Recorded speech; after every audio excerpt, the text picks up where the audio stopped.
Perhaps the most disturbing of Turner's revelations is one which exposes the dangerous anarchy that prevails in the international arms trade. In 1983, in Jabalpur, India, Turner discovered 60,000 surplus Lee Enfield No. 4 rifles. The Indian MOD agreed to sell the rifles to Turner, but only because he had a UK arms dealer's license. This amounted to a guarantee that the rifles would be imported into Britain in strict accordance with national laws drawn up to prevent guns falling into the wrong hands. I had given the Indian government my UK import license, which clearly stated that I intended to bring those weapons from India to the United Kingdom. On that basis, the Indian government allowed those weapons to leave India. But to finance the deal, QED had already sold the rifles to the Sherwood International Arms Corporation of America before they had even been shipped out of Bombay. My partner then informed me that he had arranged with Kokin, the president of Sherwood, to go to India to arrange the transshipment of these weapons. I was not at all happy that the client be introduced to our supplier, and I told my partner so. Mike Kokin of Sherwood is one of America's biggest arms dealers. He is also one of the sharpest, and Turner feared that as soon as Kokin took charge of the rifles, QED would lose all control over where they went. Turner's fears were justified. In Bombay on the 15th of November 1983, the rifles were loaded on board a Danish ship, the Ardua. Turner waited for them to come to Britain, but they disappeared on the high seas. I sent a telex to Sherwood asking when and where the ship would arrive, and he replied, "I suggest you speak to your partner and our agreement in India." I spoke to my partner and he refused to talk about it. We too have spoken to Gordon Harold, who says he has no idea where the rifles eventually went and was just as concerned about their disappearance. In January 1984, Turner reported the affair to British intelligence. I met with a colonel and passed him quite a number of documents relating to the deal, and told him that I was very concerned that 60,000 rifles had been diverted on the high seas, and that I wasn't very happy. They could be diverted to Ireland or anywhere. It was of great concern to me. He said that he would speak to the right department concerned and that I wasn't to worry. But Turner was worried. Not only had the rifle diversion broken the terms of the contract with India, it also appeared to smash the rules of Britain's Department of Trade and Industry, which the Indians believed obliged each British gun dealer buying weapons abroad to import them into Britain and not to divert, transship or re-export them. A third country's laws were now pushed to one side. At the insistence of the Central Intelligence Agency, the rifle deal also flouted United States regulations, as one American banker realized as soon as he saw the paperwork. In 1983, Robert Maxwell had moved to Baltimore to join the First National Bank of Maryland as its sole foreign dealer. Very soon he became alarmed about one particular account. Well, the second or third day I began work, my supervisor, boss at that time, asked me if I'd be willing to do work for a customer by the name of Associated Traders. And at that point, at the same time, he also advised me that they were in fact the CIA. I told him I was willing to handle their transactions so long as it was within my scope, realm of responsibility, and that all documentation was in order. The CIA carries out covert operations in furtherance of American foreign policy all over the world. It had set up Associated Traders as a front company to buy weapons on its behalf. What disturbed Maxwell was that Associated paid for them by covertly sending huge sums to numbered bank accounts overseas. It had also paid $3.6 million to Sherwood International for the 60,000 Indian rifles. Maxwell believed there were serious irregularities in the deal, which had occurred before he took the job. So when his bosses asked him to perform similar transactions, He asked them for written authority. On orders from the CIA company, they refused. Maxwell felt he was being set up and might get sent to jail. The type of transactions bothered me. The guns bothered me probably morally, more than I realized until that point.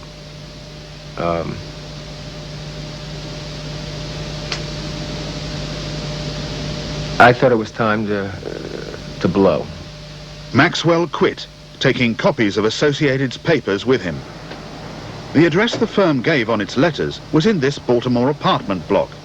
But on a recent visit, we discovered the CIA front had paid rent for 20 years, but had never moved in. Its real offices are in a government-owned building in a Washington suburb. Nothing on the outside indicates gun-running operations are planned inside. Yet when we started filming, a State Department police car stopped us in seconds. Back in England, Frank Turner had no idea the guns were going to a CIA front company. When I first saw the bill of lading, the address or name of the receiver was just AT, and I did ask what AT stood for, and it was dismissed as though, oh, it's nothing. But Sherwood's name didn't actually appear on the bill of lading. It was just the initials AT, which subsequently turned out to be Associated Traders. Which is the CIA? Which is a CIA front company. Associated's offices are close to CIA headquarters. But why does the CIA need front companies and numbered bank accounts when buying weapons through a firm like Sherwood? They want to protect Sherwood. They want to protect Mike Kokin because he's very valuable to them, and they want him to be able to operate sort of covertly in other deals when another government may not want to deal directly with the Central Intelligence Agency. It's all based on the system, as Ollie North put it recently in the Iran-Contra hearings, about plausible deniability. And what that means is that they want to operate so they can say, look, we're not really doing this. This is a third party or a middleman party who is moving these weapons. We're not involved in it. Sherwood's HQ is in suburban Los Angeles, situated appropriately next to a mortuary. When we told Kokin we were coming to visit, his staff suddenly posted this warning. The man who had done $20 million worth of business with the CIA wanted no publicity. Mike Kokin's come a long way since his 1966 conviction for illegal arms dealings. This crime forever prohibited him from trafficking arms in America. Yet in 1981, he was granted a presidential pardon on the very last day of Jimmy Carter's administration.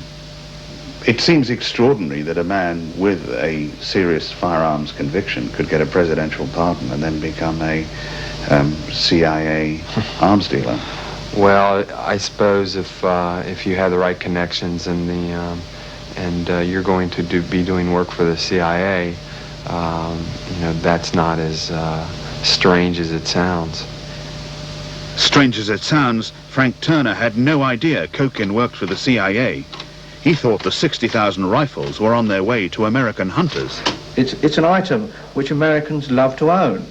I mean, you can pick up any American gun magazine, you'll see adverts for that weapon in the States at about $100, $150 a piece. Since he was buying them from us at $30-odd, he could make $120 possibly profit per item. Are you saying that throughout the time that you were negotiating with Kokin to buy these rifles, you didn't have any idea that they might conceivably be used for military purposes? Absolutely, I had no idea whatsoever. Mike Kokin refused to give us a filmed interview, but we did speak to him over the telephone. He says he is unaware of any offence committed when he failed to deliver the Indian rifles to the UK, but he refused to say where the rifles went. We never comment on who our customers are, where we buy from, where we ship to. If somebody manages to uncover some factual information and they choose to print it, so be it. In October 1986, the Washington Post did print some information, saying the 60,000 rifles had been diverted by the CIA to the Mujahideen rebels or freedom fighters in Afghanistan. But the article gave no indication how this could have been achieved. We have discovered that the ship, the Ardua, which carried the rifles off from Bombay, was chartered by a company called Lightship, based in these discreet premises in Copenhagen's diplomatic quarter. No one here would say where the ship went, but we have found out that 4 weeks after leaving India, it docked at Setúbal in Portugal. The very same day, this Portuguese import license was issued, stating that the rifles had come directly from England. This was a clear lie, making Portugal the 4th country transgressed by the deal. The never-ending chain of obfuscation continued when the rifles were reloaded on board another Danish ship, the Nekoto.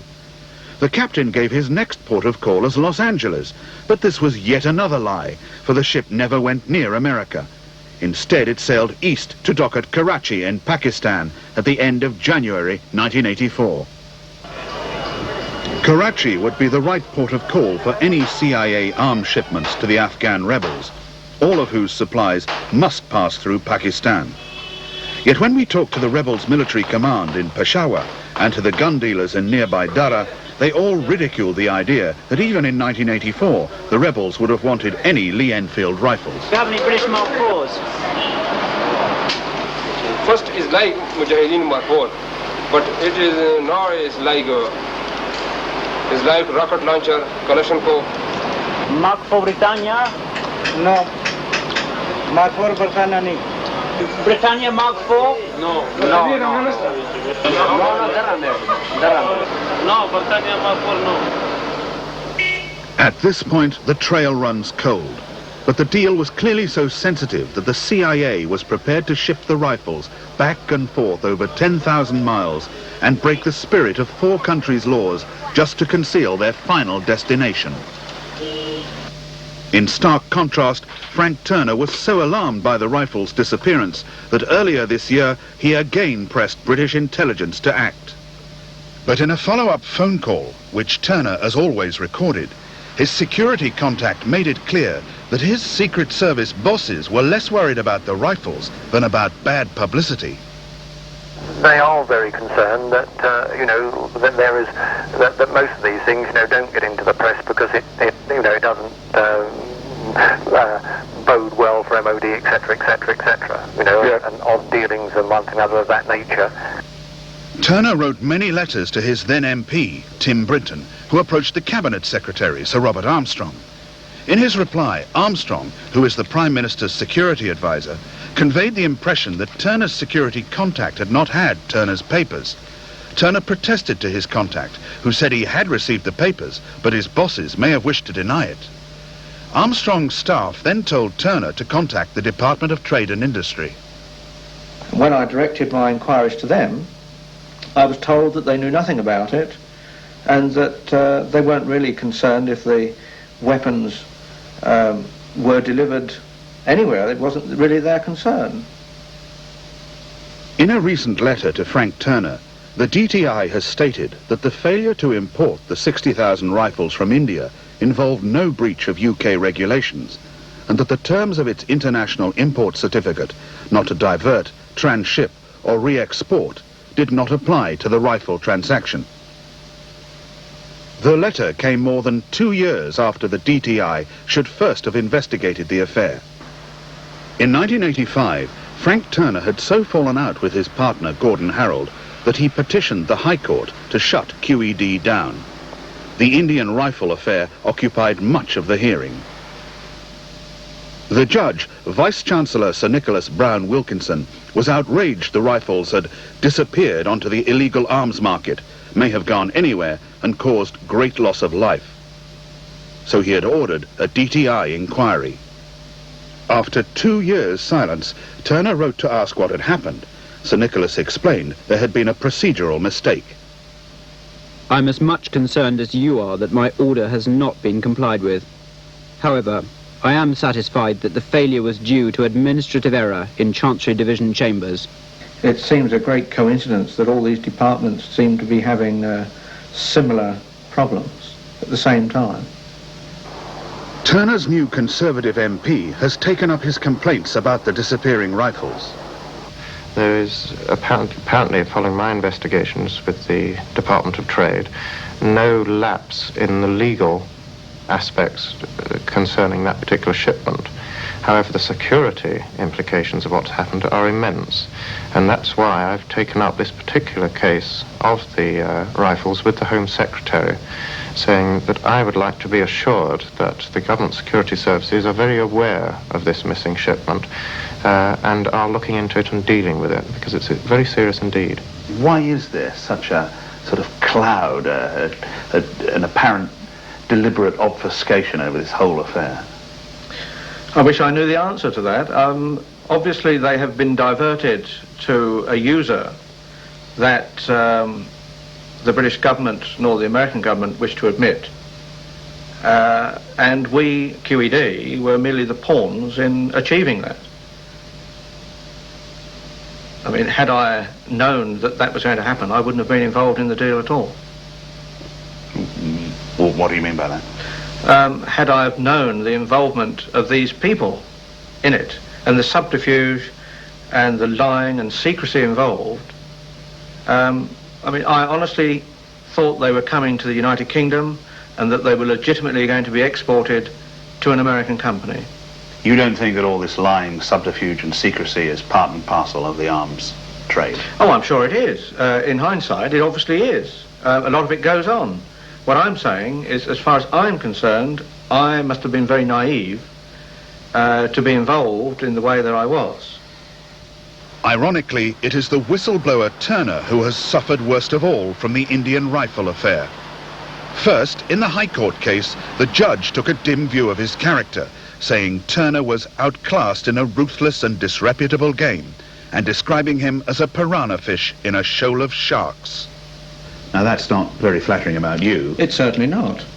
And, I mean, he was certainly in a sea of sharks. I didn't consider myself a piranha fish. Obviously, I've been very naive.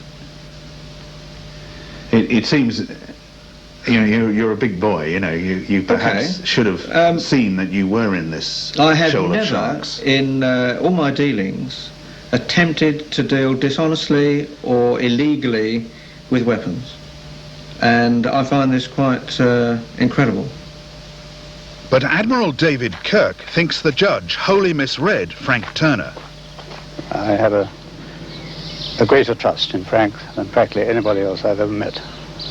He has proven himself to me as being a man of absolute integrity, total honesty, an extremely loyal friend and loyal business associate. Turner had been unable to defend his reputation fully in the High Court because his lawyers had advised him not to put forward his best evidence. He needed to keep this fresh for his defense against an astonishing criminal charge which might have sent him to jail for 7 years.